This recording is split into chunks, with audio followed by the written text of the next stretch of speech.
Menteri Pembangunan Usahawan dan Koperasi Datuk Iwan Benedik mempengerusikan mesyuarat pelaksanaan inisiatif Insan Kuskop bagi memastikan ianya dapat dijayakan dengan lancar sepanjang tempoh pelaksanaan.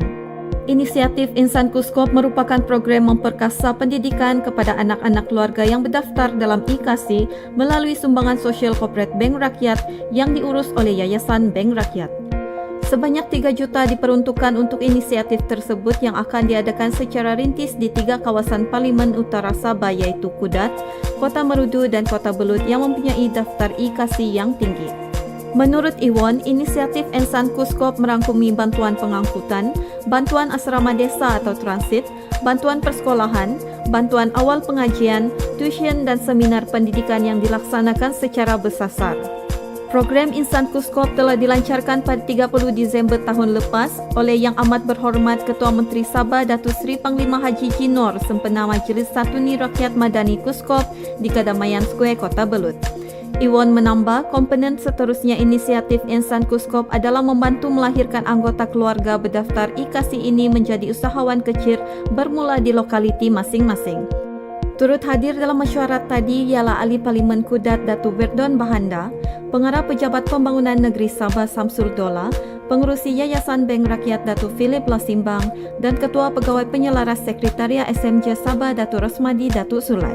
Pegawai-pegawai daerah dan pejabat-pejabat pendidikan daerah di ketiga-tiga kawasan parlimen tersebut juga hadir bersama dalam mesyuarat tersebut.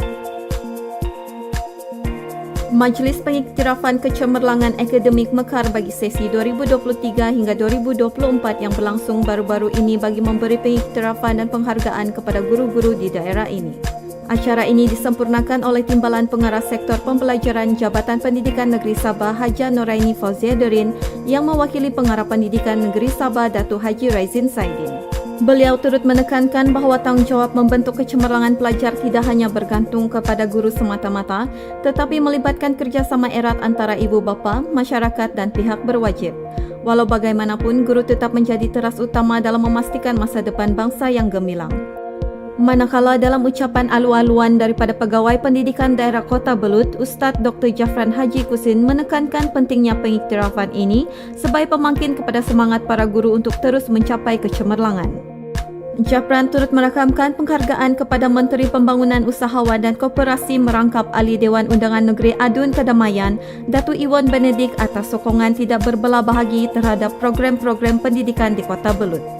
Majlis Mekar ini menjadi platform untuk menghargai jasa dan dedikasi 178 orang guru, 30 guru besar, 9 pengetua sekolah dan 15 penolong kanan pentadbiran di seluruh Kota Belud yang menerima sijil penghargaan atas usaha gigi mereka. Majlis ini turut dihadiri oleh Pemimpin Pembangunan Masyarakat Kedamaian, Saikom Muatis yang mewakili Adun Kedamaian. Pejabat Adun Kedamaian telah menyerahkan sumbangan touchpoint kelahiran kepada 3 penerima bagi membantu meringankan beban mereka yang bakal menerima kehadiran ahli keluarga baru. Sumbangan pertama diserahkan oleh Kakitaan Pejabat Adun Kedamaian Sainim Epin mewakili Ahli Dewan Undangan Negeri Adun Kedamaian Datuk Iwan Benedik kepada adik Ethan David yang diwakili oleh bapaknya David Taisin dari Kampung Soronsop, Taginabur, Kota Belud. Penerima kedua, adik Bernard Tennyson Denny, turut menerima sumbangan tersebut yang diwakili oleh bapaknya Denny Bakain dari Kampung Tekulung, Kota Belud. Sumbangan ini disampaikan oleh Pemaju Masyarakat Unit Pemimpin Pembangunan Masyarakat UPPM Kedamaian Clarence Samuel. Penerima ketiga, adik Francisco Xavier George berasal daripada Kampung Telungan yang diwakili oleh Pengerusi Jawatan Kuasa Kemajuan dan Keselamatan Kampung JKKK Kampung Telungan Losuin Kolias. Menurut David, sumbangan tersebut amat bermakna dalam membantu persediaan mereka menghadapi kehadiran ahli keluarga baru. Seramai 200 umat telah memeriahkan perayaan Jubli Perak St. Anthony Abbot di Paroki Bundu Tuhan baru-baru ini. Upacara tersebut dipimpin dan dirasmikan oleh Reverend Father Frederick Ben yang turut mengucapkan penghargaan kepada Adun Kedamaian Datuk Iwan Benedik atas sokongan dan bantuan beliau kepada paroki itu. Iwan melalui Pusat Hikmat Adun Kedamaian telah menyalurkan sumbangan dana bagi penaburan batu dan penyelenggaraan kawasan di sekitar Gereja Chapel St. Anthony Abbot di Kampung Kiau Bersatu yang diselesaikan 2 hari sebelum sambutan.